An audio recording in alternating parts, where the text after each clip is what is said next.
guys going camping? Must have had some great summers up here. Who would know if a group of kids went camping and didn't come back? I know this cabin.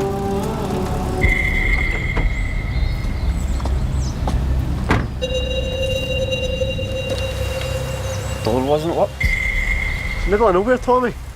Don't even need locks. It's like the mountains. Aye, 'cause nothing bad ever happened in the middle of the fucking woods. When I was little, my grandmother used to tell me stories about a family who lived here. And a boy called Chester Oaks. He wasn't quite right. An amateur butcher, and he used to hunt the deer and the boar and then cut them up in his workshop. And every now and then, campers go missing up here. And people say that it's Chester. Picking them off to cut up in his workshop.